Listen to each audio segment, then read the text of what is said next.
कीजिए लाइव। डचों ने बंगाल में अपनी फैक्ट्री सबसे पहले कहां खोली?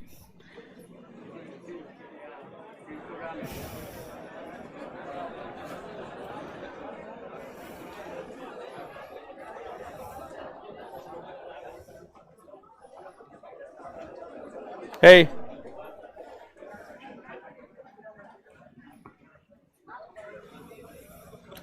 जो यहां है वह अन्यत्र भी है और जो यहां नहीं है वह अन्यत्र कहीं नहीं है। किसमें कहा गया है ये बात?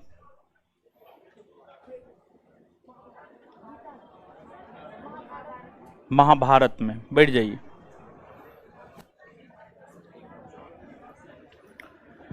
बहत्तर व्यापारिक दूत मंडल चीन किसने भेजा?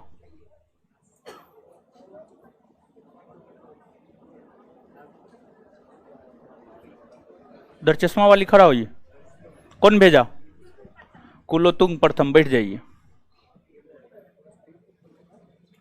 चश्मा खड़ा हो जाइए। तो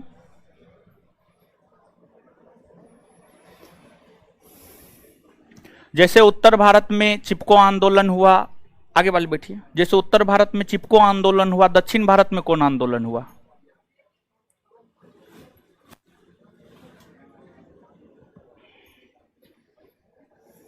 क्लास लाइव है? लाइव हो चुका है।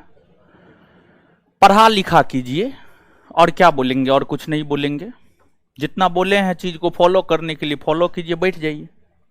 बैठ जाइए। चलिए तो आ जाते हैं। एक बार हमको कंफर्म कर दीजिए सब चीज सही से रन कर रहा है ना? ऑनलाइन वाले लोग, ऑनलाइन वाले लोग एक बार कंफर्म कर दीजिए आपको दिखाई सुनाई सब चीज दे रहा है ना? क्या बोल रहा है देखिए मैसेज।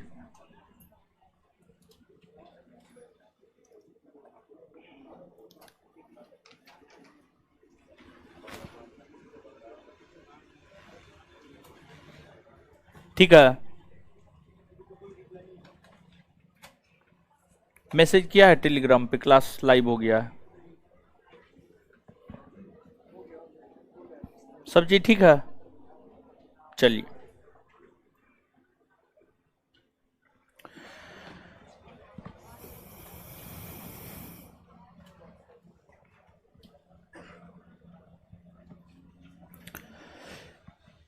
एक संसद टीवी है।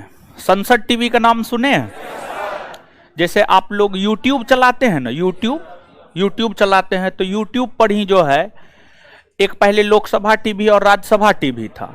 लोकसभा और राज्यसभा दोनों टीवी को मर्ज करके संसद टीवी बना दिया गया है। तो जो संसद टीवी है ना, संसद टीवी में एक कार्यक्रम आता है इतिहास के पन्नों नाम से। मतलब किस तारीख को कौन सी घटना घटित हुई है, 1 फरवरी को कौन सी घटना घटित हुई है, 2 फरवरी को कौन सी घटना घटित हुई है, 3 फरवरी को कौन सी घटना घटित हुई है, 4 फरवरी को कौन सी घटना घटित हुई है। इस प्रकार से आता है। उसका टॉपिक नाम है इतिहास के पन्नों। वहां पर, और संसद टीवी सरकार के नियंत्रण में है, तो ऑथेंटिक कंटेंट जो है वहां पे मिलता है।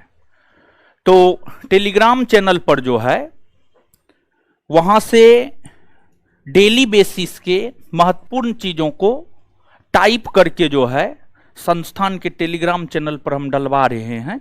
फरवरी से इसकी शुरुआत किए हैं। 1 फरवरी से लेकर 6 फरवरी तक का जो है आपको आज डाल दिया गया होगा। उसको एक बार जो है सरसरी निगाह से देख लीजिएगा आप लोग। टेलीग्राम चैनल पर हम डलवा दिए हैं। तो आपकी बेहतरी के लिए हर संभव हम लोग प्रयास करते हैं और जितना ज्यादा हो सकता है, जितना ज्यादा प्रयास हो सकता है उतना अधिक से अधिक हम लोग प्रयास कर रहे हैं ताकि आपकी तैयारी को एकदम धारदार बनाया जा सके। लेकिन उसका फायदा देख रहे हैं कि लोग उठा नहीं पा रहे हैं। जितना देते हैं उतना पचा नहीं पा रहे हैं। तो पचाना होगा, समझ गए? पचाना होगा, सब चीज को देखना होगा। और पिछले क्लास में तो बोले ही थे हर बात। पढ़िए पढ़िए पढ़िए, और क्या, दूसरा तो कोई रास्ता है नहीं। तो आधुनिक भारतीय इतिहास पढ़ा रहे हैं और आधुनिक भारतीय इतिहास के अंतर्गत जो है आपको भारत में यूरोपीय कंपनियों का आगमन, भारत में यूरोपीय कंपनियों का आगमन,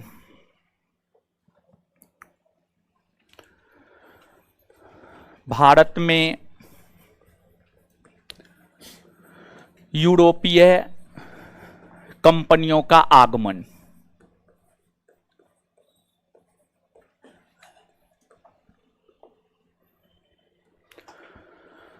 का आगमन नामक चैप्टर पढ़ा रहे हैं।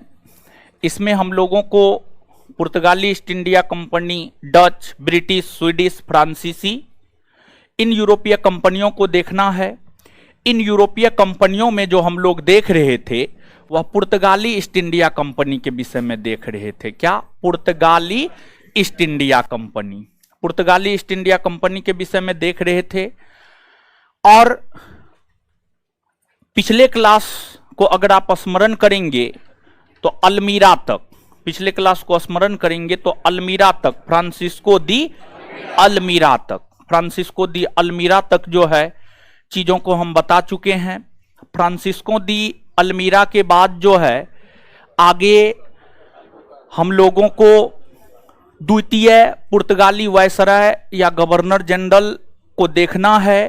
तो जो द्वितीय पुर्तगाली गवर्नर जनरल या वायसराय है वह अल्फांसो दी अल्बुकर्क बने हैं।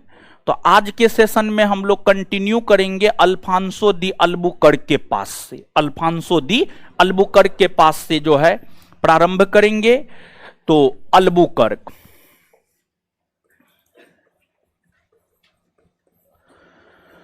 अल्बुकर्क, अल्बुकर्क एज ए पुर्तगाली गवर्नर या वायसराय 1509 से लेकर 1515 ईस्वी तक, 1509 से लेकर 1515 ईस्वी तक जो है आपको 1509 से लेकर 1515 ईस्वी तक जो है अल्बुकर्क, अल्बुकर्क पुर्तगाली गवर्नर जनरल या वायसराय के पद पर रहे थे। और इस अवधि के दौरान वायसराय के पद पर रहते हुए इन्होंने कई सारे कार्यों को अंजाम दिया। तो इन्होंने जो कई सारे कार्यों को अंजाम दिया, परीक्षा से रिलेटेड जो भी तथ्य है उन तथ्यों को समझेंगे, बूझेंगे और याद भी करेंगे साथ में।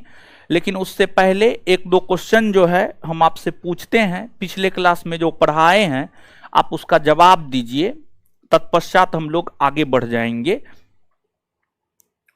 खड़ा हो जाइए। 1500 ईस्वी में किस पुर्तगाली यात्री ने कालीकट में बंदरगाह, कालीकट में कारखाना खोला, लेकिन उस कारखाना को जेमोरिन ने बंद करवा दिया?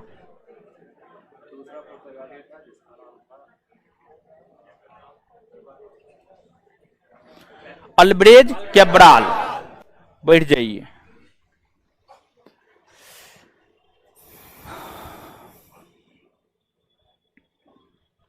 अमेरिका के खोजकर्ता कौन है? क्या होगा? कोलंबस ना? हाँ बताइए, पिछले क्लास में बताए हैं। बैठ जाइए।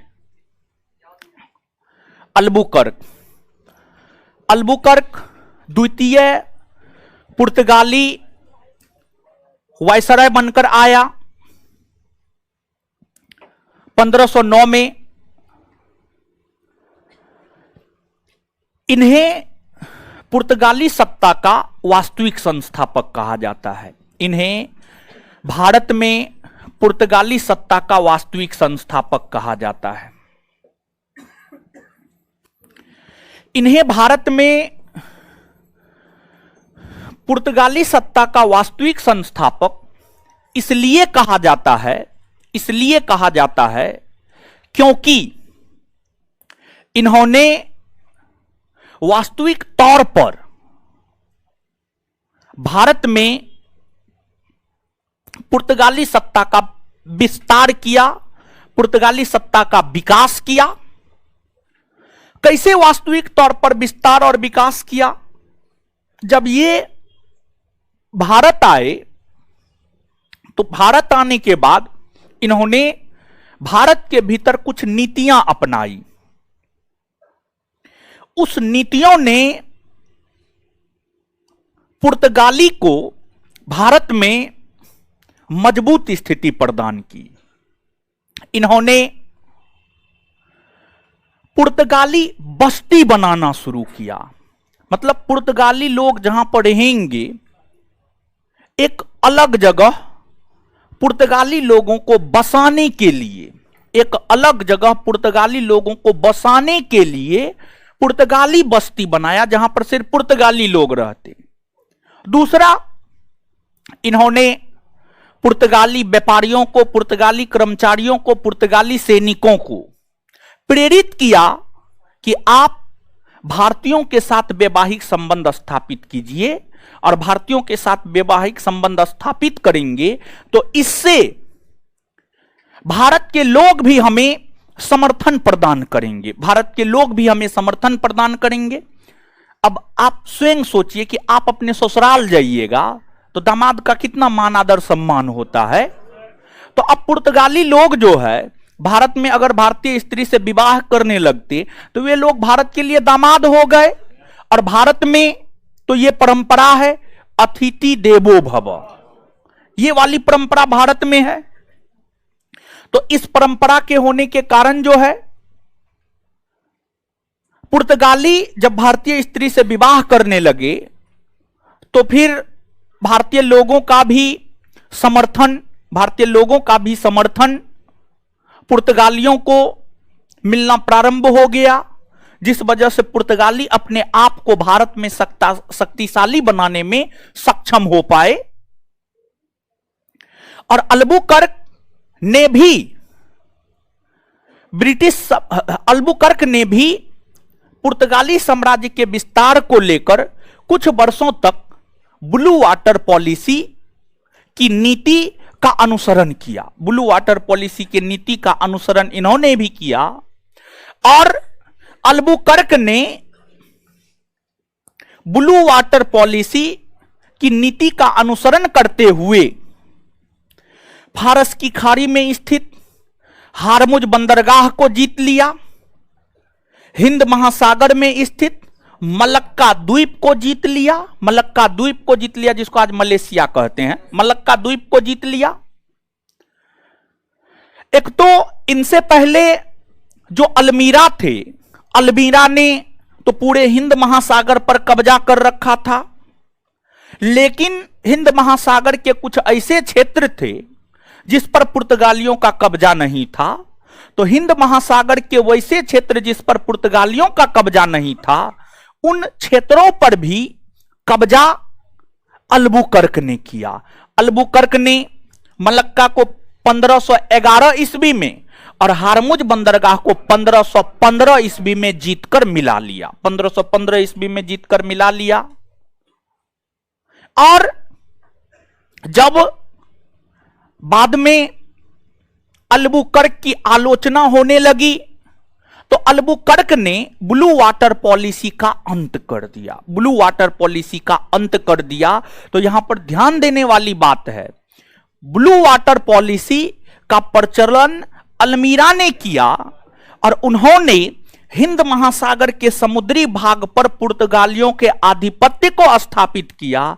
बाद में उसका अनुसरण अल्बुकर्क ने भी किया, लेकिन अल्बुकर्क के साम्राज्यवादी नीतियों के कारण जब उनकी आलोचना होने लगी तो उन्होंने ब्लू वाटर पॉलिसी की पद्धति को समाप्त भी कर दिया। ब्लू वाटर पॉलिसी की पद्धति को उन्होंने समाप्त भी कर दिया।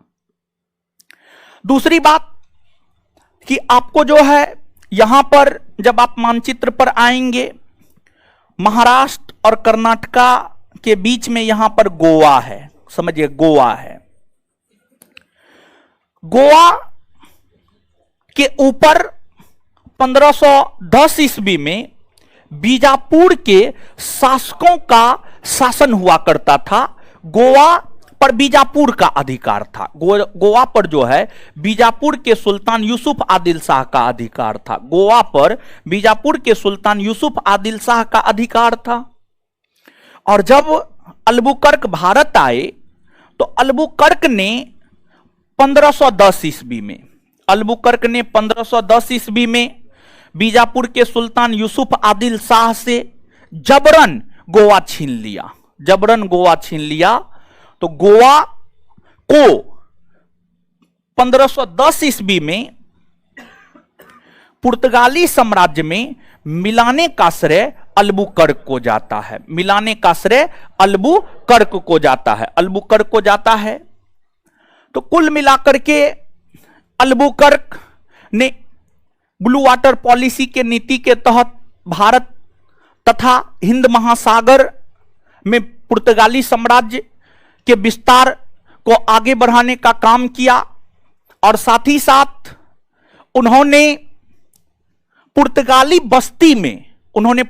बस्ती बनाया था और पुर्तगाली बस्ती में उन्होंने यह कानून लागू किया कि वैसी भारतीय स्त्री जो पुर्तगालियों के साथ विवाह करती है, अगर पुर्तगाली पुरुष का निधन भी हो जाता है तो उन्हें सती नहीं होना पड़ेगा। उन्हें सती नहीं होना पड़ेगा।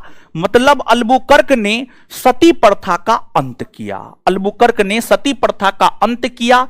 यही कारण है कि अलबुकर्क को राजा राम मोहन राय का पूर्वगामी या अग्रगामी, राजा राम मोहन राय, राजा राम मोहन राय का पूर्वगामी या अग्रगामी कहा जाता है। पूर्वगामी या अग्रगामी कहा जाता है। और फिर 1515 में इन्हें वापस बुला लिया गया। इसके बाद और भी कई सारे पुर्तगाली वायसराय बनकर आए, लेकिन उनका कोई खास ऐतिहासिक महत्व नहीं है। इसके बाद जो अगले पुर्तगाली वायसराय या गवर्नर जनरल बनकर आए हैं, उनका नाम है नीनो दी कुन्हा। नीनो दी कुन्हा। जो नीनो दी कुन्हा है, इनका शासनकाल है 1529 से 1538। 1529 से 1538। 1529 से 1538 नीनो दी कुन्हा गवर्नर जनरल या पुर्तगाली वायसराय के पद पर रहे। इनके द्वारा जो किया गया कार्य है, और इनके भी नीतियों को इसलिए याद रखते हैं क्योंकि ये भी साम्राज्यवादी प्रवृत्ति के थे। ये भी साम्राज्यवादी प्रवृत्ति के थे। इन्होंने भी पुर्तगाली साम्राज्य का विस्तार किया है और साथ ही साथ इन्होंने पुर्तगालियों की राजधानी को भी परिवर्तित किया था। जो पुर्तगाली था, पुर्तगाली ने भारत में अपने आप को पश्चिमी तट पर, पुर्तगाली ने भारत में अपने आप को पश्चिमी तट पर स्थापित किया था। पश्चिमी तट पर स्थापित किया था। और इस पश्चिमी तट के अंतर्गत भी पुर्तगालियों ने जो सबसे पहले व्यापार करना शुरू किया था, वह आपको केरल से व्यापार करना शुरू किया।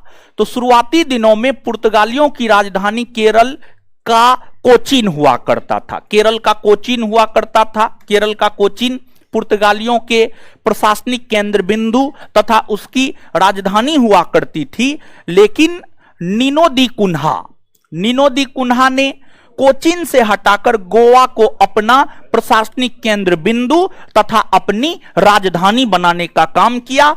तो जो नीनो दी कुन्हा है, नीनो दी कुन्हा को अगर हम देखें तो नीनो दी कुन्हा ने 1530 ईस्वी में कोचीन के जगह गोवा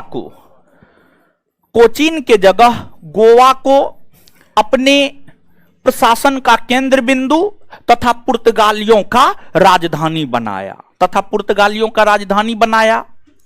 जब नीनो दी कुन्हा पुर्तगाली वायसराय हुआ करते थे तो इनके समय ही मुगल बादशाह बाबर का 1530 ईस्वी में निधन हो गया और फिर अगले मुगल बादशाह हुमायूं बने थे। अगले मुगल बादशाह जो है आपको हुमायूं बने थे।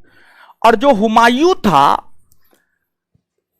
हुमायूं 1530 से 1540, पुनः 1555 से 1556। हुमायूं हमेशा युद्धरत रहे और हुमायूं हमेशा युद्धरत रहे। हुमायूं कि अगर हम बात करें तो हुमायूं मुगल बादशाह थे, उनका गुजरात के शासक बहादुर शाह के साथ संबंध बेहतर नहीं था। दोनों बार बार आपस में उलझ रहे थे, दोनों बार बार आपस में उलझ रहे थे। तो जो मुगल बादशाह हुमायूं और गुजरात के शासक बहादुर शाह थे, ये दोनों आपस में बार बार उलझ रहे थे। इसी का फायदा निनोदी कुन्हा ने उठाया और इसका फायदा निनोदी कुन्हा ने उठा करके बसीन का क्षेत्र और द्वीप का क्षेत्र, बसीन का क्षेत्र और द्वीप का क्षेत्र, ये दोनों द्वीप है, समझ गए, ये दोनों जो है आपको द्वीप है, सॉरी, ये दोनों जो है आपको द्वीप है, द्वीप है। यहां पर इस एरिया में स्थित जो है आपको द्वीप है बसीन और दीव, बसीन और दीव, बसीन और दीव जो है इस एरिया में स्थित द्वीप है, इस एरिया में स्थित द्वीप है। और यह बसीन और द्वीप पर गुजरात के शासक बहादुर शाह का अधिकार हुआ करता था, गुजरात के शासक बहादुर शाह का अधिकार हुआ करता था। लेकिन बहादुर शाह हुमायूं के साथ युद्ध में व्यस्त थे और हुमायूं के साथ युद्ध में व्यस्त होने के कारण निनोदी कुन्हा ने फायदा उठाया और फिर निनोदी कुन्हा ने बसीन और दीव नामक द्वीप को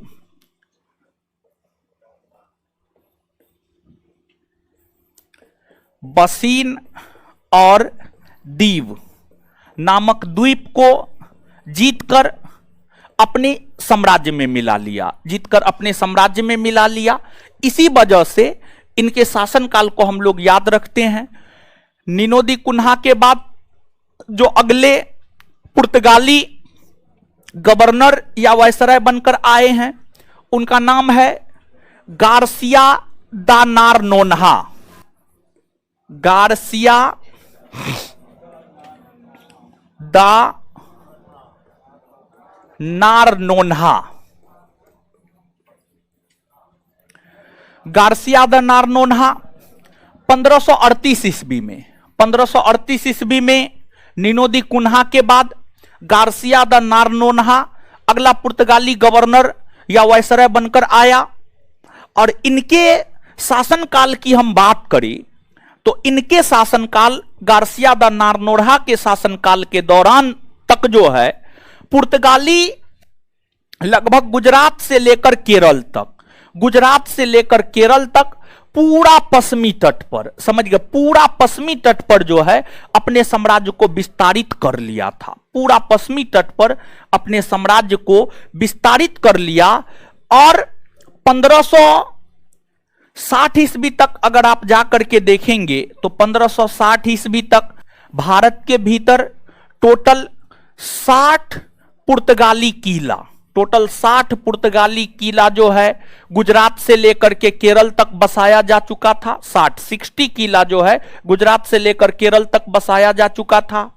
फिर गुजरातियों के पास 100 से अधिक बड़े जहाज थे, 100 से अधिक बड़े जहाज थे। उस समय जहाजों की संख्या, बड़े जहाजों की संख्या इतना किसी के पास नहीं हुआ करता था। तो बहुत ज्यादा किला का विस्तार, बहुत ज्यादा जहाज पुर्तगालियों के पास हुआ करता था। और इसी कारण पुर्तगाली अपने आप को जो है भारत में एक शक्तिशाली यूरोपीय कंपनी के तौर पर उभारने में सफल भी रही।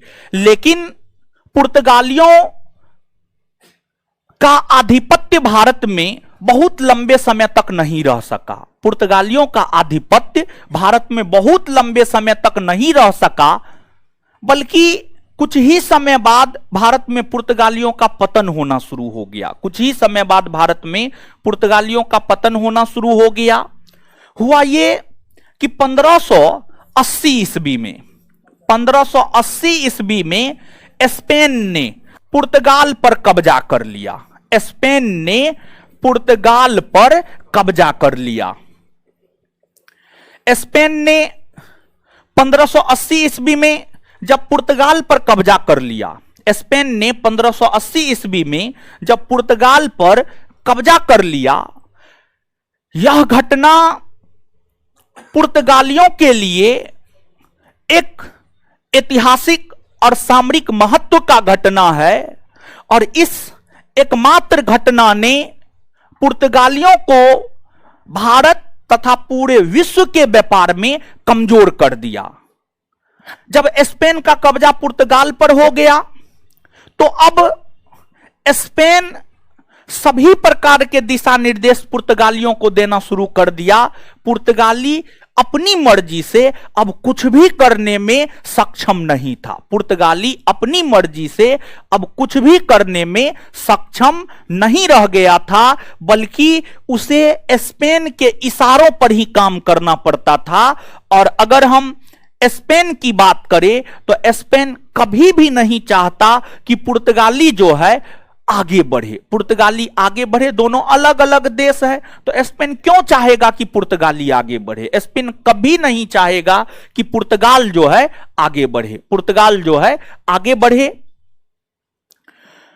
1580 की घटना ने भारत में धीरे धीरे पुर्तगालियों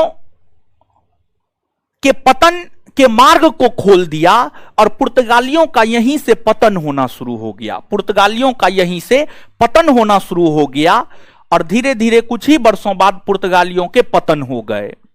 तो पुर्तगालियों के पतन की अगर आप बात करेंगे तो पुर्तगालियों के पतन के कई सारे कारण थे। पुर्तगालियों के पतन के जो कई सारे कारण थे, उसमें पहला कारण था उनका विवाह नीति। उनका विवाह नीति, विवाह नीति कैसे पुर्तगालियों के पतन का कारण बना?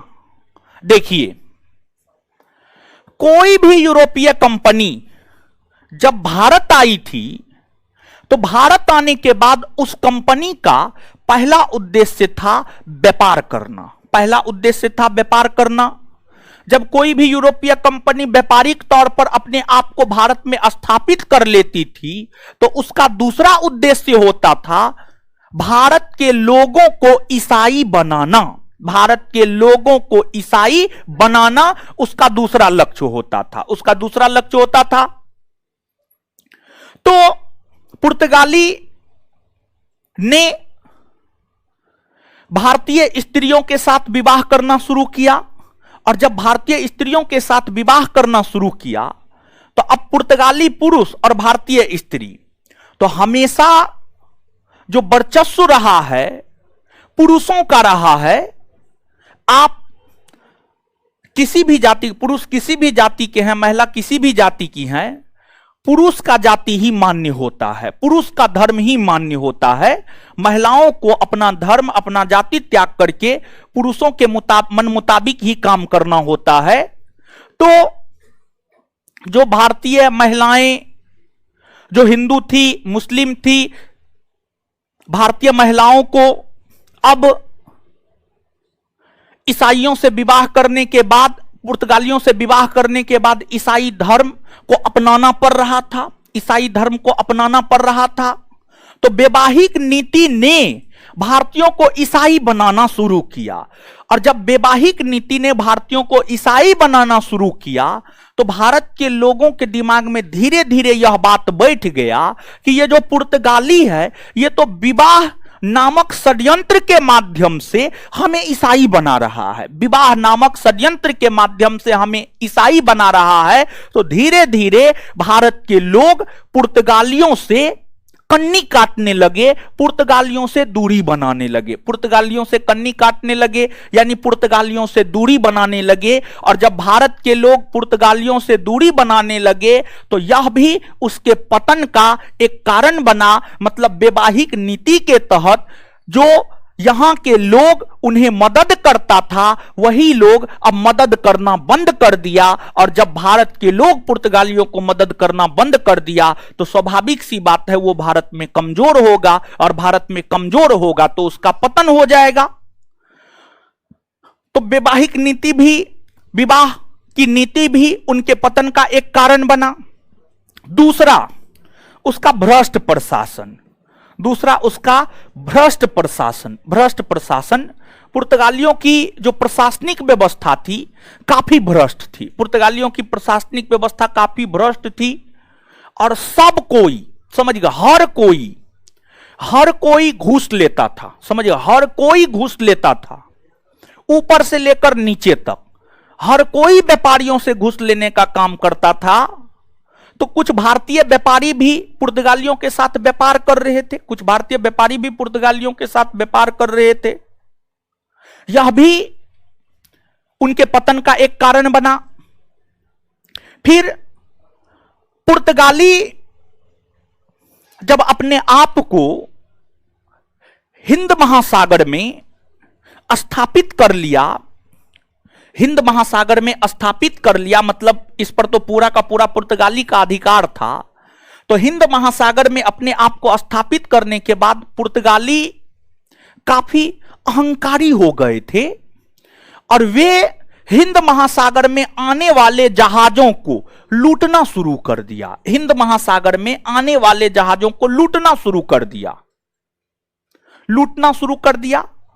तो उनकी जो लुटेरे वाली नीति थी, उनके लुटेरे वाली नीति के कारण भी पुर्तगालियों का पतन हुआ है, पुर्तगालियों का पतन हुआ है। पुर्तगालियों ने एक व्यवस्था भारत के भीतर लागू किया था, एक व्यवस्था जो भारत के भीतर लागू किया था उसे कार्टज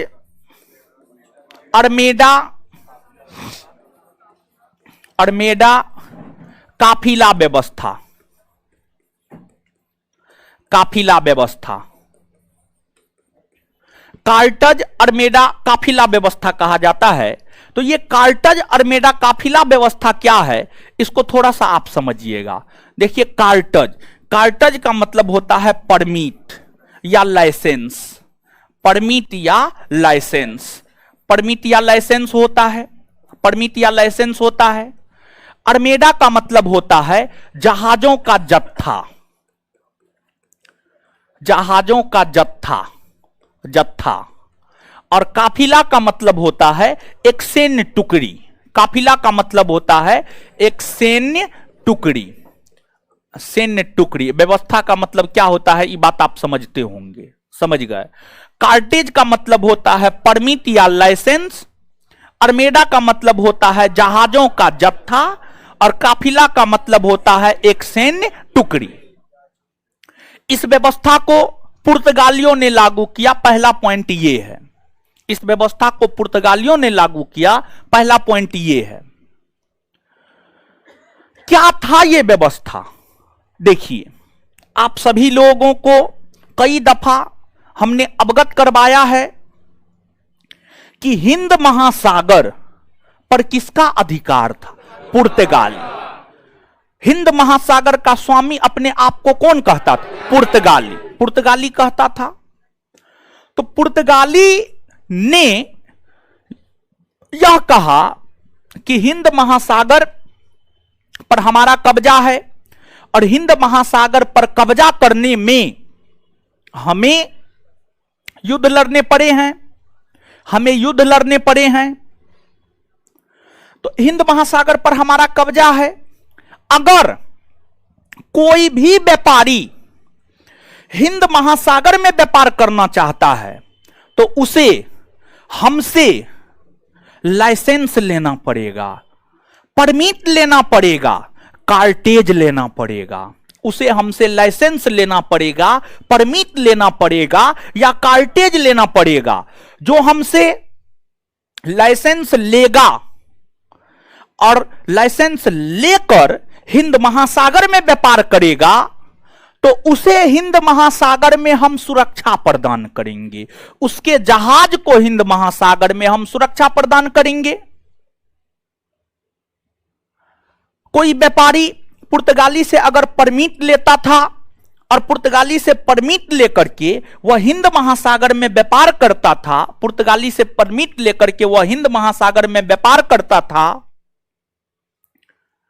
तो उस व्यापारी के आगे पीछे, उस व्यापारी के जहाज के आगे भी और उस व्यापारी के जहाज के पीछे भी पुर्तगाली सैन्य टुकड़ी का एक काफिला चलता था। पुर्तगाली सैन्य टुकड़ी का एक काफिला चलता था ताकि उस व्यापारी को हिंद महासागर में सुरक्षा प्रदान की जा सके और उसे लूटा नहीं जा सके। जैसे इस बात को आप समझिएगा, जैसे प्रधानमंत्री होते हैं, मुख्यमंत्री होते हैं, उनके आगे पीछे काफिला चलता है, उनके आगे पीछे काफिला उनकी सुरक्षा को लेकर चलता है, उनके आगे पीछे काफिला उनकी सुरक्षा को लेकर चलता है। देखिए, लोग जितना आगे जाता है, ठीक है, जितना आगे जाता है उतने ही ज्यादा उनके समर्थक भी होते हैं और उतने ही ज्यादा उनके विरोधी भी होते हैं, उतने ही ज्यादा उनके विरोधी भी होते हैं। तो इसलिए पीएम सीएम सबको जो है सुरक्षा दिया जाना आवश्यक है, क्योंकि भारत की 140 करोड़ जनसंख्या है। अब 140 करोड़ लोगों की पसंद तो मोदी जी नहीं हो सकते हैं। मोदी जी तो 20, 30, 40 करोड़ लोगों की पसंद हो सकते हैं, बाद बाकी लोग तो उनको पसंद नहीं ही करेंगे। तो जो लोग उन्हें पसंद नहीं करते हैं, जो उनसे नफरत करते हैं, उनसे मोदी जी को डर है। और देश के प्रधानमंत्री हैं, अगर उनका आकस्मिक निधन हो जाता है, आकस्मिक उनकी हत्या हो जाती है, तो फिर देश की जो व्यवस्था है, देश की जो राजनीतिक व्यवस्था है, वो चरमरा जाएगी, आपातकाल जैसी स्थिति हो जाएगी। तो उन्हें सुरक्षा दिया जाना चाहिए, ये अच्छी व्यवस्था है अपने आप में। तो आप समझ पा रहे हैं कि कार्टेज अरमेडा काफिला व्यवस्था क्या है। एक बार फिर से समझिएगा, आप सभी लोग इस बात से अवगत हैं कि जो हिंद महासागर था, हिंद महासागर पर किसका कब्जा था? हिंद महासागर पर पुर्तगाली का कब्जा था। हिंद महासागर पर पुर्तगाली का कब्जा था और पुर्तगाली ने यह व्यवस्था कर रखा था कि अगर कोई भी व्यक्ति हिंद महासागर में व्यापार करना चाहता है, अगर कोई भी व्यक्ति हिंद महासागर में व्यापार करना चाहता है, तो उन्हें पुर्तगालियों से कार्टेज खरीदना पड़ेगा, यानी पुर्तगालियों से लाइसेंस लेना पड़ेगा, पुर्तगालियों से लाइसेंस लेना पड़ेगा।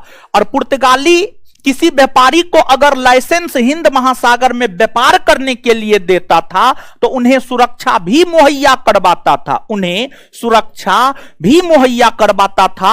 और उस व्यापारी के जहाज के आगे पीछे पुर्तगाली सैनिक चला करते थे, ताकि उस व्यापारी को हिंद महासागर में कोई लूट नहीं सके, हिंद महासागर में कोई लूट नहीं सके। और मुगल बादशाह अकबर का नाम आप सुने होंगे। मुगल बादशाह अकबर का शासनकाल 1556 से 1605। मुगल बादशाह अकबर के समय ही मुगलों का पुर्तगालियों के साथ व्यापारिक संबंध स्थापित हुआ था। जो मुगल थे, मुगलों का पुर्तगालियों के साथ व्यापारिक संबंध बादशाह अकबर के समय स्थापित हुआ था। अकबर को हिंद महासागर में व्यापार करना था, तो अकबर ने भी पुर्तगालियों से कार्टेज खरीदा, अकबर ने पुर्तगालियों से कार्टेज खरीदा। लेकिन अगर कोई व्यापारी बिना कार्टेज के हिंद महासागर आ जाता था, तो उसको पुर्तगाली ही लूट लेता था, उसको सबसे पहले पुर्तगाली ही लूटता था। लुटेरा भी कोई और नहीं था, बल्कि हिंद महासागर में लुटेरा भी कौन था? पुर्तगाली ही था, दूसरा कोई आकर के नहीं लूटता था। समझ गए? तो ये सब उनके पतन के कारण बने। साथ ही साथ यहां पर हमने आपको कार्टेज व्यवस्था से भी अवगत करवाया। इसके अलावे जो पुर्तगाली है, इसके अलावे जो पुर्तगाली है, पुर्तगालियों के भारत आगमन से, भारत में पुर्तगालियों के भारत आगमन से भारत में कई प्रकार, भारत में कई प्रकार की चीजों का विकास हुआ, कई प्रकार की चीजों का विकास हुआ। मतलब पुर्तगालियों की भारत में कई सारी देन है, पुर्तगालियों की भारत में कई सारी देन है।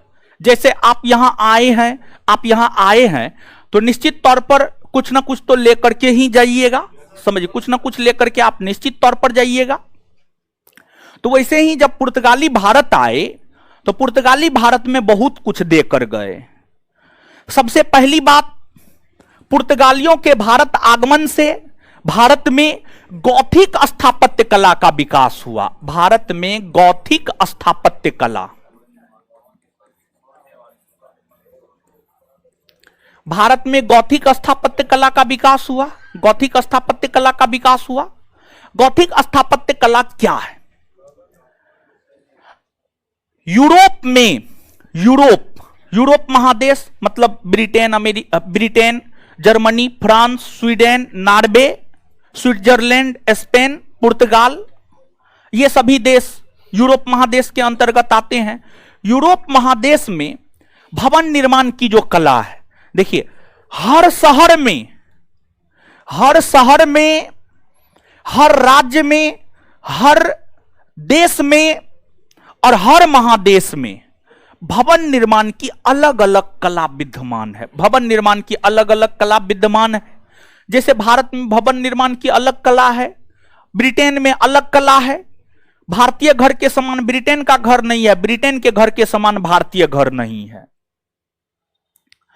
तो यूरोप महादेश में जो भवन निर्माण की जो कला थी, यूरोप महादेश में जिस कला के तहत, जिस पद्धति के तहत भवन का निर्माण होता था, उसी को गॉथिक स्थापत्य कला कहा गया। और जब पुर्तगाली यूरोपीय था, जब पुर्तगाली का भारत आगमन हुआ तो पुर्तगालियों ने जो है भारत में यूरोपीय पद्धति से घर बनाना शुरू किया। अभी तुरंत थोड़ा देर पहले हम आपको बताए थे कि पुर्तगालियों ने भारत में अपनी बस्ती स्थापित की। पुर्तगालियों ने भारत में अपनी बस्ती स्थापित की, मतलब रहने का जगह एक विकसित किया। पुर्तगालियों ने जो भारत में रहने का एक जगह विकसित किया, वहां पर जिस कला के तहत घर का निर्माण किया वही गॉथिक स्थापत्य कला था। तो एक लाइन में गॉथिक स्थापत्य कला को लेकर हम कह सकते हैं यूरोपीय भवन निर्माण की पद्धति। यूरोपीय भवन निर्माण की पद्धति को गॉथिक स्थापत्य कला कहा गया और पुर्तगालियों के आगमन से भारत में गॉथिक स्थापत्य कला का विकास हुआ। दूसरा, पुर्तगालियों के भारत आगमन से जहाज निर्माण होना शुरू हुआ। पुर्तगाली लोग समुद्री मार्ग से, जहाज से ही भारत आए थे, जहाज से भारत आए थे। तो कहीं ना कहीं पुर्तगाली लोग जहाज से अवगत थे, जहाज निर्माण कला से भी अवगत थे। तो पुर्तगालियों ने भारत में जहाज का निर्माण करना शुरू किया। तो भारत के लोग जहाज निर्माण कला से परिचित पुर्तगालियों के कारण हुए। फिर पुर्तगालियों ने भारत में प्रेस का विकास किया। पुर्तगालियों ने भारत में प्रेस का विकास किया। प्रेस यानी समाचार पत्र। आज तो प्रेस का महत्व घट गया है। आज तो सोशल मीडिया का जमाना है। लोग यूट्यूब पर या अन्य जगह से समाचार प्राप्त कर लेते हैं, टीवी से, रेडियो से, सुन करके, देख करके। लेकिन पहले तो रेडियो, टेलीविजन, यूट्यूब नहीं हुआ करता था। तो उस समय जो सूचना का एक महत्वपूर्ण जरिया था वह आपको समाचार पेपर था। सूचना का एक महत्वपूर्ण जरिया था वह आपको समाचार पेपर था। समाचार पेपर मतलब आप ऐसे समझिए इसको कि दैनिक जागरण, हिंदुस्तान, दैनिक भास्कर, अखबार समझिए, times of India, the Hindu, ये सभी समाचार पत्र। तो उस समय जो है सूचना के लिए पेपर में चीजें छपा करती थी। तो पेपर में चीजों को छापने की प्रथा की शुरुआत, अर्थात प्रेस की शुरुआत करने का श्रेय पुर्तगाली को जाता है। प्रेस की शुरुआत करने का श्रेय किसे जाता है? पुर्तगाली। फिर पुर्तगाली जब भारत आए तो पुर्तगालियों ने यह देखा कि भारत के लोग मक्का से, तंबाकू से, आलू से परिचित नहीं है। तो पुर्तगाली मक्का, तंबाकू, आलू, ये सब चीज जो है मध्य अमेरिका से भारत लाया। भारत के लोग जो तंबाकू, मक्का और आलू से परिचित हुए हैं, तंबाकू, मक्का और आलू से परिचित हुए हैं, इसका भी श्रेय जो है आपको पुर्तगालियों को ही जाता है। ये सभी पुर्तगालियों की देन है। आपको पुर्तगालियों की देन है। अब हम चाहेंगे कि आप जो है अल्बुकर्क से लेकर के पुर्तगालियों की देन और कार्टेज अरमेडा काफिला व्यवस्था तक हमने आपको पढ़ाया है। आप नोट में एक बार इसको पढ़ लीजिए तो स्वयं से, 1 मिनट में नोट में पढ़िए। और नोट सब लोग निकाले कि नहीं निकाले? हाय, नोट है ना सबके पास जी? किसके किसके पास नहीं है नोट? नोट नहीं है, हाथ खड़ा कीजिए तो। काहे नोट काहे नहीं है? हाय, पहला क्लास है, टेलीग्राम पे नोट डाले हुए हैं, ठीक है।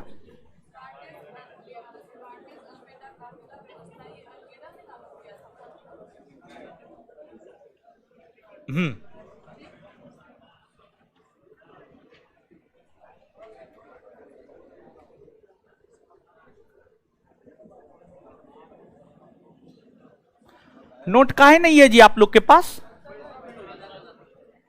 टेलीग्राम चैनल पर नोट डाले हुए हैं, जाके निकाल लिए।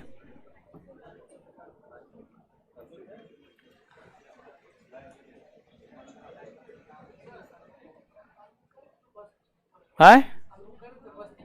हाँ, कुछ नहीं था।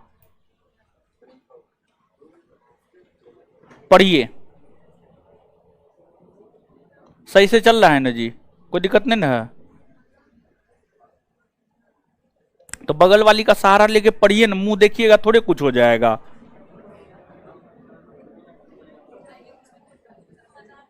है? बाजार क्या होता है? हे भगवान,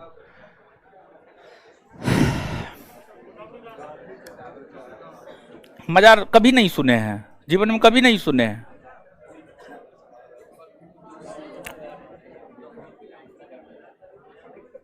न्यूज और नहीं पढ़ते हैं कि मुख्यमंत्री फलना के मजार पे जाकर के चादर चढ़ाया? हाँ,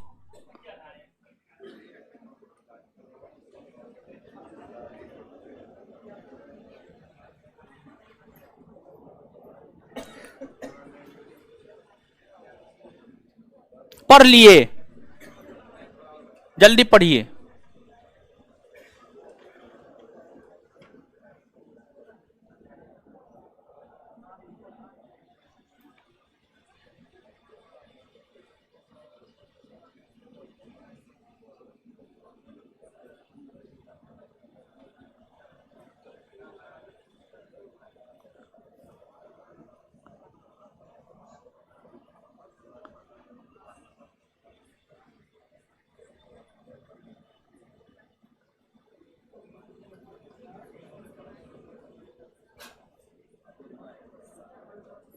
पढ़ लिए, चलिए आइए तो 1 minute.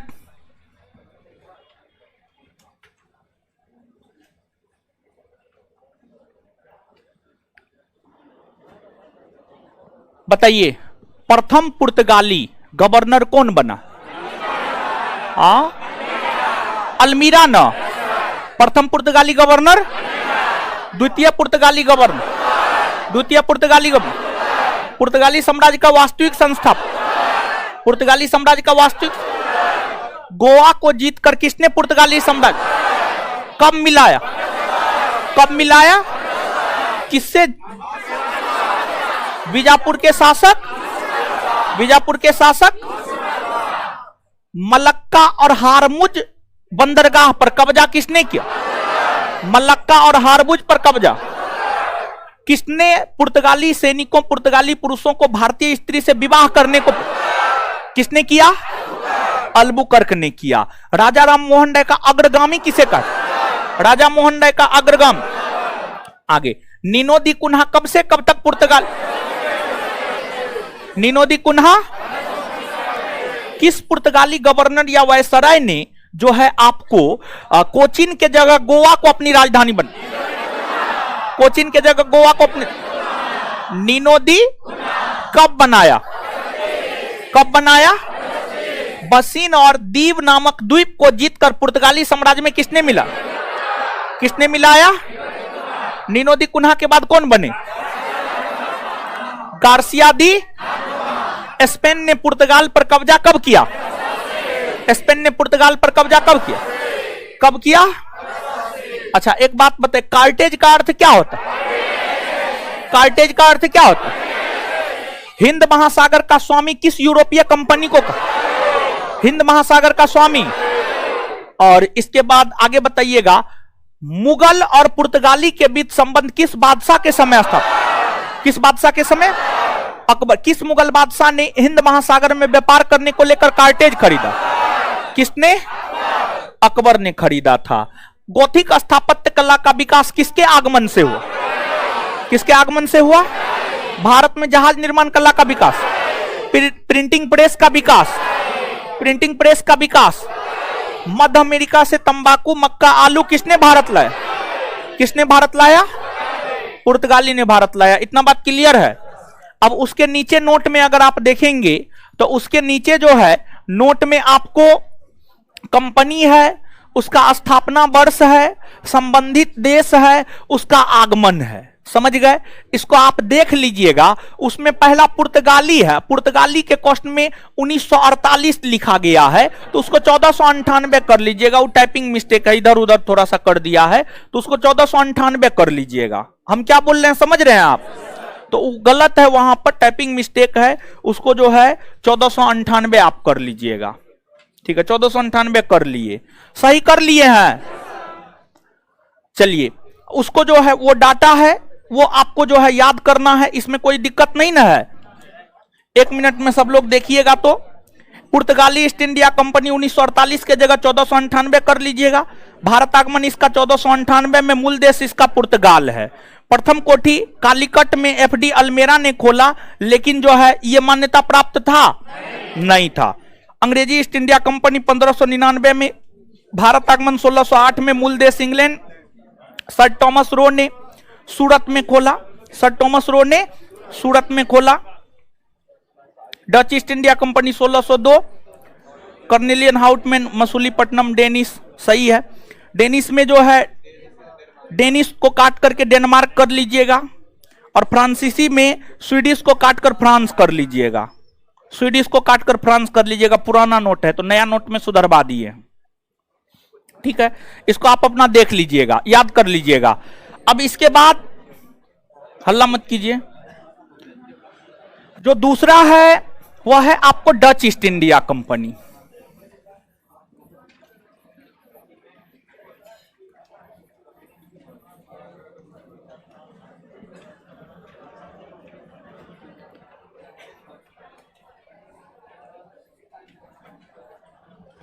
Dutch East India company, Dutch East India company. देखिए, ध्यान दीजिएगा, आइएगा आप, हल्ला मत कीजिए, हल्ला मत कीजिए आप लोग। देखिए, जो आपको नीदरलैंड के लोग थे, नीदरलैंड यूरोप महादेश में ही एक देश है आपको नीदरलैंड, जिसको पहले हॉलैंड भी कहा जाता था। यहां पर है आपको नीदरलैंड। ठीक है, यहां पर आपको फ्रांस और जर्मनी, फ्रांस और जर्मनी के ऊपरी भाग में यहां पर है आपको नीदरलैंड। नीदरलैंड को ही पहले हॉलैंड भी कहा जाता था, तो नीदरलैंड या हॉलैंड के निवासी को ही डच कहा जाता था। नीदरलैंड या हॉलैंड के निवासी को डच कहा जाता था। नीदरलैंड के व्यापारियों ने यह देखा कि पुर्तगाली लोग भारत गए हैं और पुर्तगालियों को भारत में बहुत अधिक व्यापारिक मुनाफा प्राप्त हुआ है, व्यापारिक मुनाफा प्राप्त हो रहा है। तो उसी से प्रेरित होकर नीदरलैंड में एक कंपनी स्थापित हुई जिसे डच ईस्ट इंडिया कंपनी कहा गया। नीदरलैंड में एक कंपनी स्थापित हुई जिसे डच ईस्ट इंडिया कंपनी कहा गया, और ये लोग समुद्री मार्ग से ही व्यापार करने को लेकर भारत आए, और इन लोगों ने भारत ही नहीं बल्कि इंडोनेशिया में भी अपने व्यापार को स्थापित किया। तो भारत के साथ साथ इंडोनेशिया में भी डचों ने अपने व्यापार को स्थापित किया। तो यहां पर एक बात तो आपका क्लियर हो रहा होगा कि डच लोग किसे कहा जाता है। तो एक लाइन में हम यह कह सकते हैं कि नीदरलैंड या हॉलैंड के निवासी को क्या कहते हैं? डच। नीदरलैंड या हॉलैंड, नीदरलैंड या हॉलैंड के निवासी को जो है डच कहा जाता है, डच कहा जाता है। ठीक है, डच कहा जाता है। डच, एक डच यात्री था, उनका नाम था कॉर्नेलियन हाउटमैन। एक डच यात्री था, उनका नाम था कॉर्नेलियन हाउटमैन। कॉर्नेलियन हाउटमैन।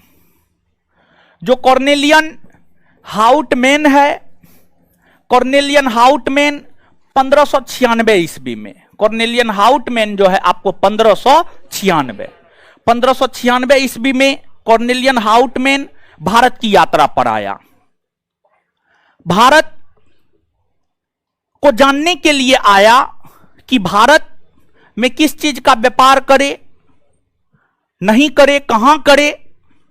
यानी कॉर्नेलियन हाउटमैन को नीदरलैंड की गवर्नमेंट के द्वारा भारत भेजा गया था कि आप भारत भ्रमण करके आइए कि भारत में कहां व्यापार करना है, किस वस्तु का व्यापार करना है। तो इसी को लेकर कॉर्नेलियन हाउटमैन भारत आए थे। कॉर्नेलियन हाउटमैन भारत आने के बाद भारत का भ्रमण किए और भारत भ्रमण के बाद पुनः नीदरलैंड वापस लौटे। तो कॉर्नेलियन हाउटमैन ने डच व्यापारियों को यह कहा कि भारत का जो पश्चिमी तट है, भारत के पश्चिमी तट पर तो पुर्तगाली कब्जा कर रखे हैं, भारत के पश्चिमी तट पर पुर्तगाली कब्जा कर रखे हैं। तो अगर डच लोग भारत के साथ व्यापार करना चाहता है तो डच लोगों को भारत के पूर्वी तट पर अपना व्यापारिक कारखाना खोलना होगा और यहीं से अपने व्यापार को नियंत्रित करना होगा, यहीं से अपने व्यापार को नियंत्रित करना होगा। और इसलिए जो डच लोग भारत के पूर्वी तट को अपने व्यापार का केंद्र बिंदु बनाया। डच लोग भारत के पूर्वी तट को अपने व्यापार का केंद्र बिंदु बनाया। तो मतलब एगो तट तो खाली है, मतलब भारत में व्यापार किया जा सकता है। इस बात से कॉर्नेलियन हाउटमैन ने डच लोगों को और डच व्यापारियों को आश्वस्त किया, डच लोग और डच व्यापारियों को आश्वस्त किया। तत्पश्चात डच संसद द्वारा एक अधिनियम पारित किए गए और डच संसद द्वारा पारित अधिनियम के तहत ही डच ईस्ट इंडिया कंपनी की स्थापना 1602 में हुई। डच ईस्ट इंडिया कंपनी की स्थापना 1602 में हुई। 1602 में जो डच ईस्ट इंडिया कंपनी की स्थापना हुई उसे बेरिंग दे ऑस्टे इंडसे कंपनी, बेरिंग दे ऑस्टे इंडसे कंपनी कहा गया, बेरिंग दे ऑस्टे इंडसे कंपनी कहा गया। और यह कंपनी भारत व्यापार करने के लिए आई और जब यह कंपनी भारत व्यापार करने के लिए आई तो इस कंपनी ने अपना व्यापारिक कारखाना भारत में खोला। इस कंपनी ने अपना पहला व्यापारिक कारखाना 1605 ईस्वी में, अपना पहला व्यापारिक कारखाना 1605 ईस्वी में आंध्र प्रदेश के मसूलीपट्टनम में खोला। आंध्र प्रदेश के मसूलीपट्टनम, आंध्र प्रदेश के मसूलीपट्टनम में खोला। फिर इस कंपनी ने आंध्र प्रदेश और तमिलनाडु के सीमा पर स्थित पुलिकट, समझ गए, पुलिकट में अपना दूसरा व्यापारिक कोठी 1610 ईस्वी में खोला, 1610 ईस्वी में खोला। फिर जो है आगे चल करके ओडिशा में अपना व्यापारिक कोठी खोला, बंगाल में अपना व्यापारिक कोठी खोला। डचों ने बंगाल में जो अपना व्यापारिक कोठी खोला था, डचों ने बंगाल में सबसे पहले पिपली में अपना व्यापारिक कोठी खोला। पिपली के बाद जो है बालासोर में अपना व्यापारिक कोठी खोला और बालासोर के बाद जो है आपको चिनसुड़ा में अपना व्यापारिक कोठी खोला, चिनसुड़ा में अपना व्यापारिक कोठी खोला। तो पुर्तगालियों ने डचों ने बंगाल के पिपली में सबसे पहले व्यापारिक कोठी खोला, बाद में पिपली से हटाकर बालासोर लाया और बालासोर से हटाकर चिनसुड़ा लाया, बालासोर से हटाकर चिनसुड़ा लाया, चिनसुड़ा लाया। और चिनसुड़ा में अपना व्यापारिक कोठी खोलने के बाद डचों ने वहां पर एक किले का निर्माण किया। चिनसुड़ा में डचों ने एक किले का निर्माण किया और चिनसुड़ा में जो डचों ने एक किले का निर्माण किया उसे गुस्तावूस कहा गया, समझ गए, उसे जो है उसे गुस्तावूस कहा गया। तो कुल मिलाकर के अगर आप देखेंगे तो आप यह पाएंगे कि डचों ने जो अपने आप को भारत में स्थापित किया है, डचों ने अपने आप को भारत में भारत के पूर्वी तट पर स्थापित किया है, डचों ने अपने आप को भारत में भारत के पूर्वी तट पर स्थापित किया है। और ध्यान रहे कि जो डच ईस्ट इंडिया कंपनी है, डच ईस्ट इंडिया कंपनी जिसे वेरिंगडे ऑस्टे इंडसे कंपनी भी कहा जाता है, इसी को डच ईस्ट इंडिया कंपनी भी कहा जाता है, या डच ईस्ट इंडिया कंपनी को ही वेरिंगडे ऑस्टे इंडसे कंपनी भी कहा जाता है। और ध्यान रहे कि डच ईस्ट इंडिया कंपनी की जब स्थापना हुई थी तो इसमें टोटल 17 लोग इसके संस्थापक सदस्य थे। टोटल 17 लोग जो है इसके संस्थापक सदस्य थे, जिस वजह से डच ईस्ट इंडिया कंपनी को जेंटलमैन 17 भी कहा जाता है। जेंटलमैन 17 भी जो है डच ईस्ट इंडिया कंपनी को कहा जाता है। डच ईस्ट इंडिया कंपनी को जेंटलमैन 17 भी कहा जाता है। और ध्यान रहे कि जो डच ईस्ट इंडिया कंपनी है, डच ईस्ट इंडिया कंपनी का उद्देश्य शुरुआती दिनों में सिर्फ और सिर्फ भारत के साथ मसालों का व्यापार करना था, क्योंकि जो पुर्तगाली लोग थे, पुर्तगाली लोग भारत के भीतर मसालों का व्यापार कर रहे थे और उस मसालों के व्यापार करने से ही पुर्तगालियों को लाभ मिल रहा था। तो डचों ने भी सोचा, जब पुर्तगालियों को मसालों के व्यापार से लाभ मिल रहा है तो हमें भी मसालों का ही व्यापार करना है। तो डच लोग भी मसाला का ही व्यापार करते थे, लेकिन बाद में जाकर डचों ने सूती वस्त्र का भी व्यापार करना शुरू कर दिया था। बाद में जाकर के डचों ने सूती वस्त्र का भी व्यापार करना शुरू कर दिया था और सूती वस्त्र को व्यापार का वस्तु या निर्यात का वस्तु बनाने का श्रेय जो है डचों को ही जाता है। सूती वस्त्र को व्यापार का वस्तु या निर्यात का वस्तु बनाने का श्रेय जो है आपको डचों को ही जाता है। लेकिन अगर हम डच की बात करें तो डच लोग भी बहुत ज्यादा भारत में सफल नहीं हो पाए। डच लोग भी बहुत ज्यादा भारत में सफल नहीं हो पाए।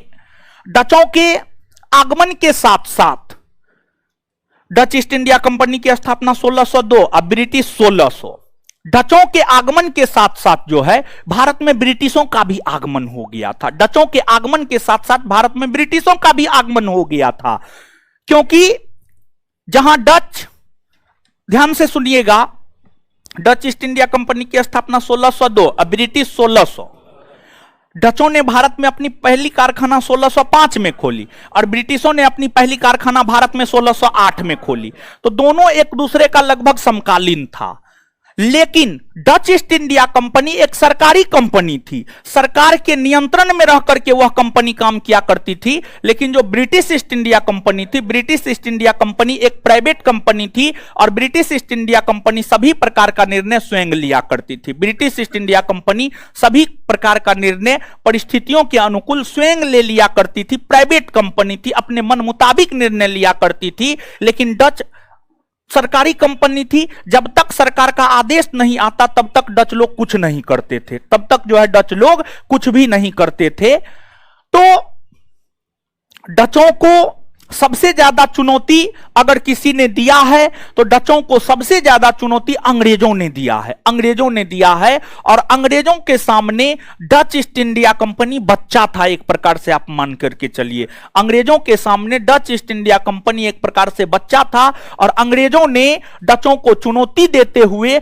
डचों को भारत से बाहर कर दिया। डचों को भारत से बाहर कर दिया और अंग्रेजों ने 1759 ईस्वी में बंगाल के बेदरा, बंगाल के चिंसूरा के बेदरा, बंगाल के चिंसूरा के बेदरा, चिंसूरा में ही बेदरा पड़ता है, बंगाल के चिंसूरा के बेदरा नामक स्थान पर, बेदरा नामक स्थान पर युद्ध लड़ा, जिस युद्ध को इतिहास में बेदरा का युद्ध कहा जाता है। और यह जो बेदरा का युद्ध है, इस बेदरा के युद्ध में अंग्रेजों ने डचों को पराजित किया। अंग्रेजों ने डचों को पराजित किया और फिर डचों को भारत से बाहर जाना पड़ा। डचों को भारत से बाहर जाना पड़ा तो बेदरा के युद्ध से भारत में डचों का पतन हुआ माना जाता है। और ध्यान रहे, पुर्तगालियों के पतन में डचों का योगदान था या डचों का हाथ था, और डचों के पतन में अंग्रेजों का योगदान था यानी अंग्रेजों का हाथ था। अंग्रेजों का योगदान था यानी अंग्रेजों का हाथ था। क्लियर है? तो इसको जो है आप याद रखिएगा। अब नीचे से आप जो है डच ईस्ट इंडिया कंपनी को पढ़िए।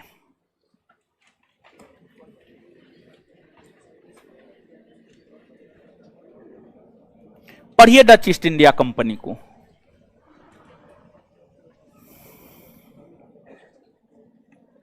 डच ईस्ट इंडिया कंपनी पढ़िए पूरा।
पढ़ लिए।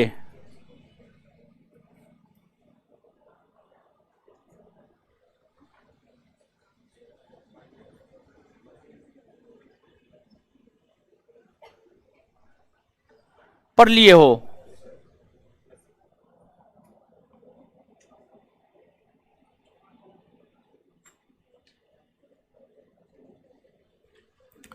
नोट में जो है दो चीज आपको सुधार करना है।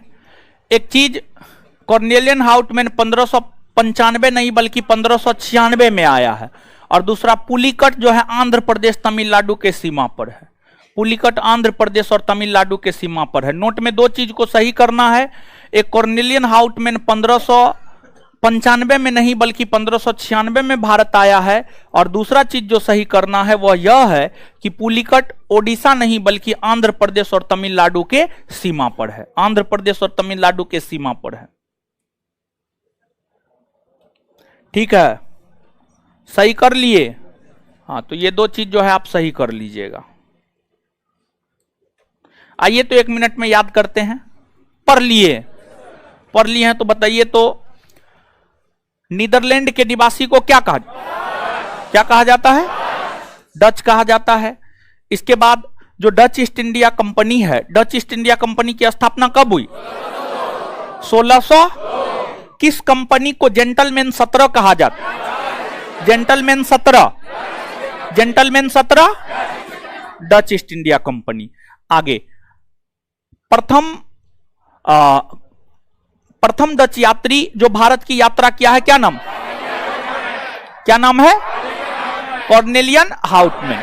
डचों ने भारत के किस तट को अपने व्यापार का केंद्र बिंदु किस तट को? पूर्वी तट। डचों ने अपनी पहली व्यापारिक कोठी कब खोली? 1600। कहां खोली?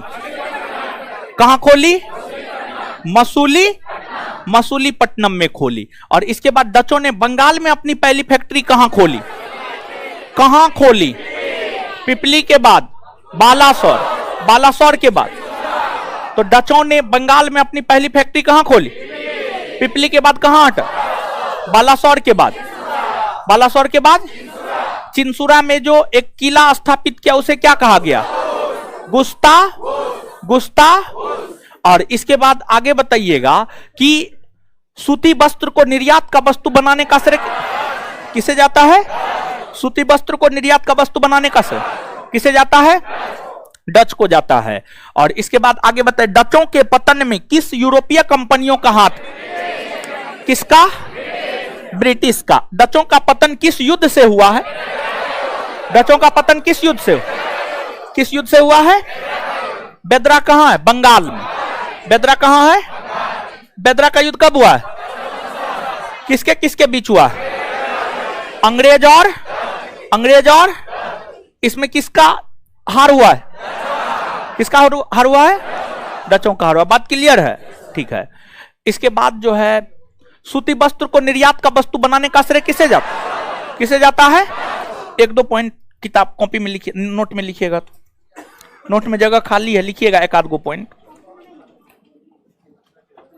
हाँ, कॉपी में भी लिख सकते हैं, कॉपी में काहे नहीं, कॉपी में भी लिख सकते हैं। लिखिएगा।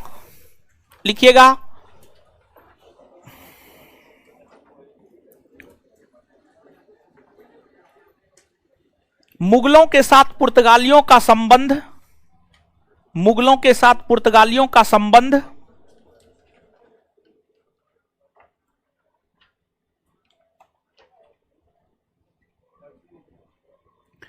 मुगलों के साथ पुर्तगालियों का संबंध बादशाह अकबर के समय स्थापित हुआ।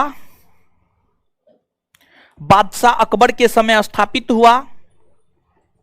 बादशाह अकबर के समय स्थापित हुआ। बादशाह अकबर के समय स्थापित हुआ।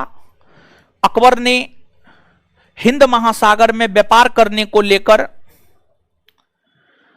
अकबर ने हिंद महासागर में व्यापार करने को लेकर, अकबर ने हिंद महासागर में व्यापार करने को लेकर, अकबर ने हिंद महासागर में व्यापार करने को लेकर, अकबर ने हिंद महासागर में व्यापार करने को लेकर पुर्तगालियों से कार्टेज खरीदा। पुर्तगालियों से कार्टेज खरीदा। पुर्तगालियों से कार्टेज खरीदा।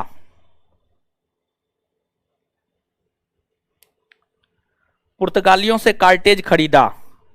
Full stop. एक और पॉइंट लिखिएगा, भारतीय वस्त्र को निर्यात का वस्तु बनाने का श्रेय,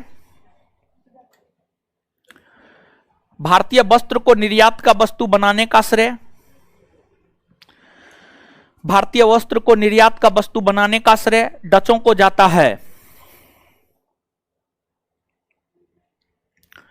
भारतीय वस्त्र को निर्यात का वस्तु बनाने का श्रेय डचों को जाता है।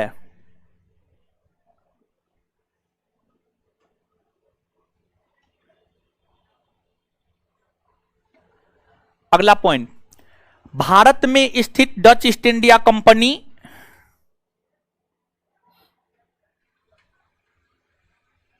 भारत में स्थित Dutch East India Company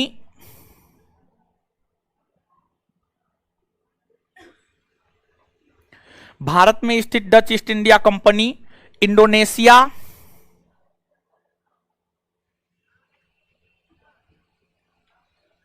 Indonesia coast में बाटबिया, इंडोनेशिया कोस्ट में बाटबिया, इंडोनेशिया में एक स्थान है बाटबिया। इंडोनेशिया के बाटबिया में डचों का मुख्यालय हुआ करता था। इंडोनेशिया के बाटबिया में डचों का मुख्यालय हुआ करता था। इंडोनेशिया के बाटबिया में डचों का मुख्यालय हुआ करता था। लिखना न है, बता रहे हैं ये बात। भारत में स्थित Dutch East India Company Indonesia coast में बाटबिया, बाटबिया इंडोनेशिया में स्थित मुख्यालय, इंडोनेशिया कोस्ट में बाटबिया कोस्टबन में स्थित मुख्यालय के प्रति जवाबदेह था, के प्रति जवाबदेह था।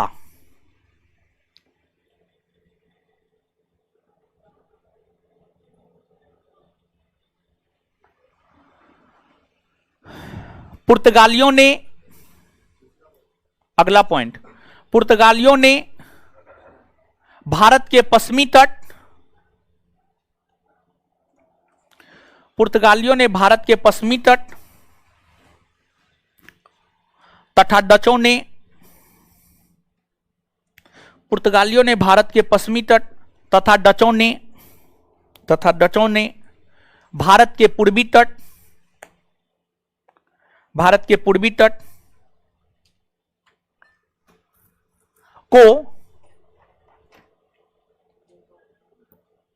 व्यापार का केंद्र बिंदु बनाया?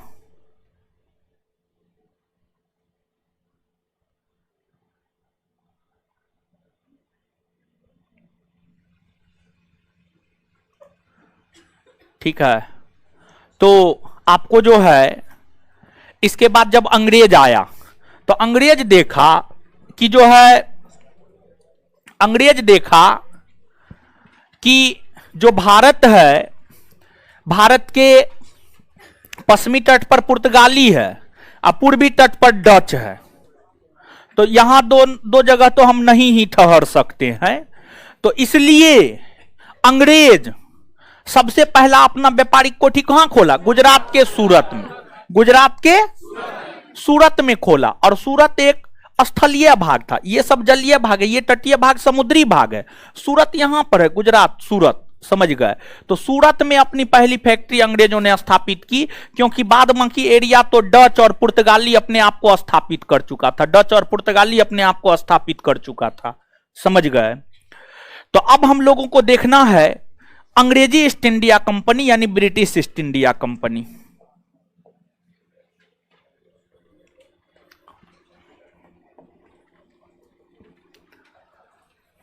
अंग्रेजी ईस्ट इंडिया कंपनी, अंग्रेजी ईस्ट इंडिया कंपनी, ठीक है? तो अब हम लोग अंग्रेजी ईस्ट इंडिया कंपनी को देखेंगे, लेकिन अगले क्लास में। सुनिए, हल्ला मत कीजिए।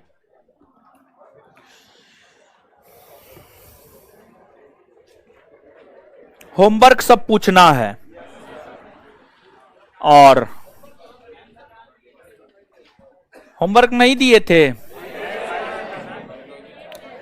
नहीं दिए थे तो देंगे, समझाएंगे हर बात, ठीक है? लेकिन आंसर नहीं दिए थे टेलीग्राम पे, खैर कोई बात नहीं है, दीजिए ना, टेस्ट वाला दीजिए ना।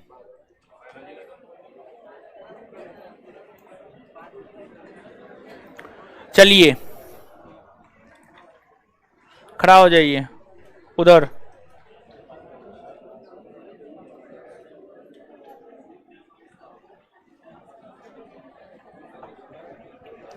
वक्राकार ईंट कहां से मिला है? होमवर्क पूछ रहे हैं, अकबकाइए नहीं। वक्राकार ईंट कहां से मिला है?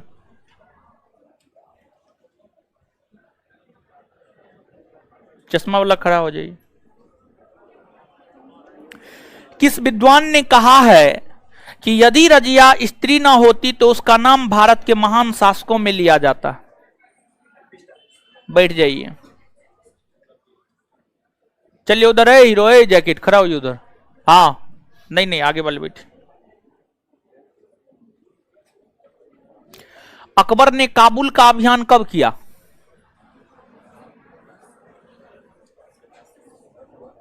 खड़ा हो जाइए। गुर्जर प्रतिहार वंश का संस्थापक कौन था? हरिश्चंद्र, ठीक है, बहुत बढ़िया। अब प्रथम वास्तविक महत्वपूर्ण शासक?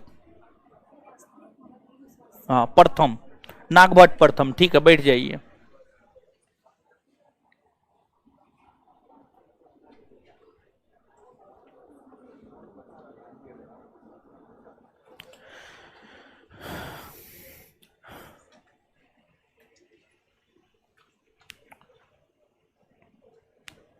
कौटिल्य ने मोक्ष शब्द का प्रयोग किसके लिए किया है?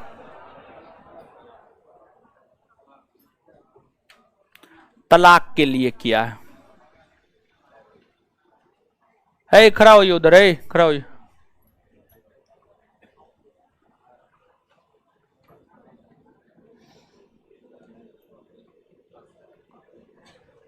इलाहाबाद के क्षेत्र में 1857 के विद्रोह को किसने दबाया?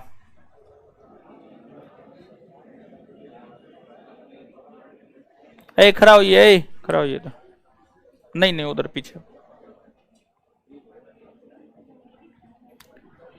तृतीय कर्नाटक युद्ध की समाप्ति किस संधि के तहत हुई है? पेरिस, बैठ जाइए,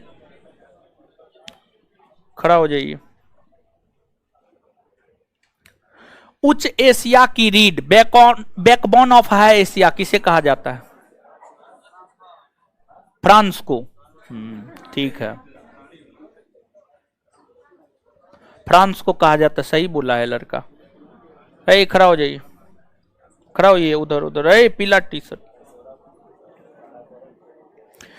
अखिल भारतीय हथकरघा बोर्ड का गठन कब हुआ है?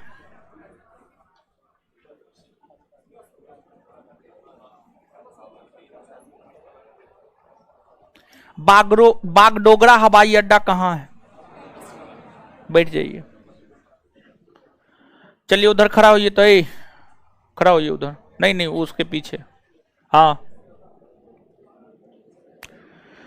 द्वितीय पिछड़ा वर्ग आयोग के अध्यक्ष कौन थे? बीपी। बैठ जाइए, उधर खड़ा होइए हीरो, खड़ा होइए। अरे खड़ा होइए ना, उधर उधर उधर उधर, उसके पीछे। हाँ,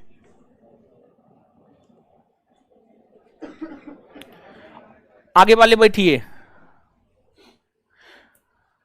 अनुच्छेद 355 में क्या है?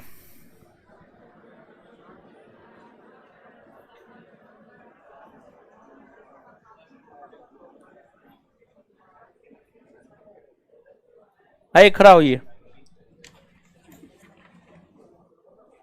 परिवार नियोजन कार्यक्रम की शुरुआत कब से हुई है?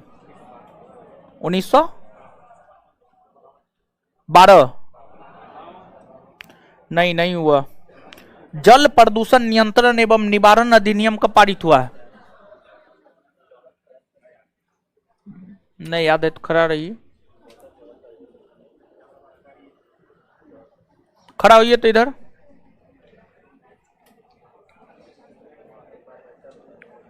साबुन के घोल के बुलबुले इसलिए बनते हैं कि जल में साबुन घोलने पर उसका सरफेस टेंशन क्या होता है? कम हो जाता है। बैठ जाइए, खड़ा हो जाइए। करैत का वैज्ञानिक नाम? करैत, करैत का वैज्ञानिक नाम?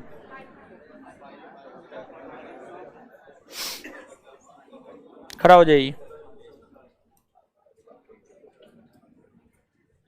टेकोमीटर क्या मापता है? वायुयान की गति। बैठ जाइए, उधर चश्मा वाली खड़ा होइए, खड़ा होइए। हाँ, आगे वाले बैठिए। नहीं नहीं आप लोग बैठिए उधर। हाँ,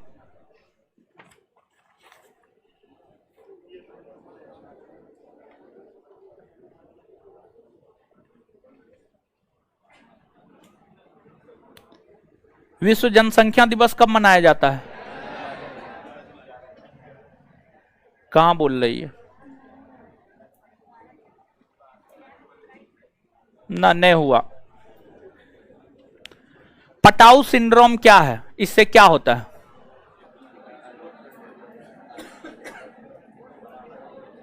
बैठ जाइए, चलिए बैठ जाइए, सब लोग बैठ जाइए, बैठ जाइए। चलिए अब सुनिए ध्यान से, कुछ चीज समझा रहे हैं।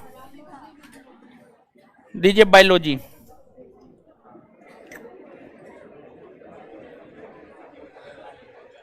खड़ा हो जाइए।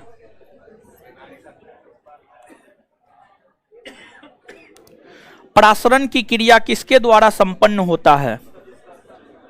कोशिका झिल्ली, कोशिका भित्ति, केंद्रक, ए तथा बी दोनों?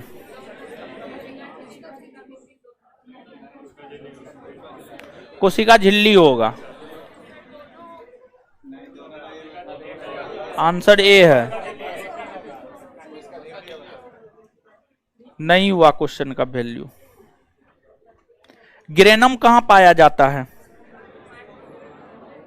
माइट्रो, गलत है। क्लोरोप्लास्ट में पाया जाता है। खड़ा रहिए, चलिए उधर खड़ा होइए, खड़ा होइए उधर। हाँ,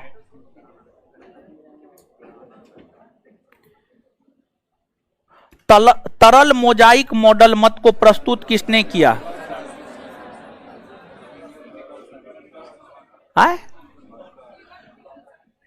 सिंगर और बैठ जाइए, खड़ा होइए, टोपी वाला खड़ा होइए। हाँ, पौधों की कोशिकाओं को संरचनात्मक दृढ़ता प्रदान कौन करता है? सेलवाल, सेल्यूलोज, सेल्यूलोज, खड़ा हुई उधर। अरे बगल वाले। वास्तविक केंद्रक किसमें अनुपस्थित होता है? जीवाणु में। बैठ जाइए, खड़ा होइए। प्रोटीन निर्माण का सक्रिय स्थल? राइबोसोम। बैठ जाइए।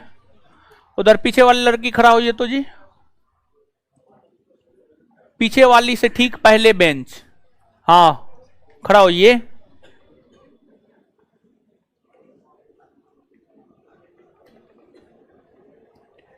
माइटोसिस के सबसे कम समय में पूर्ण होने वाली अवस्था क्या कहलाती है? एनाफेज।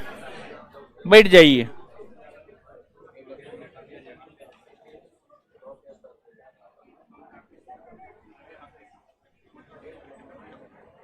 खड़ा होइए। गोल्जी का प्रमुख कार्य क्या है? स्रव है। बैठ जाइए, बैठ जाइए। चलिए चलिए, अब जो है होमवर्क दे देते हैं।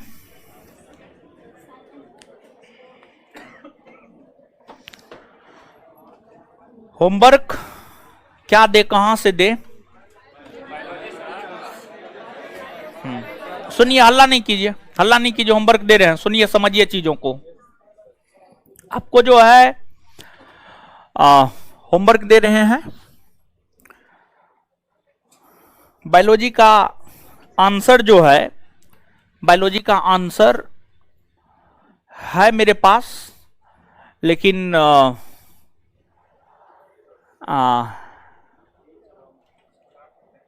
डाल हम नहीं पाए, हम भूल गए थे। तो होमवर्क जो है बायोलॉजी का दूसरा चैप्टर है, ठीक है। बायोलॉजी का दूसरा चैप्टर ऑब्जेक्टिव याद करके आना है। और इसके बाद जो है आपको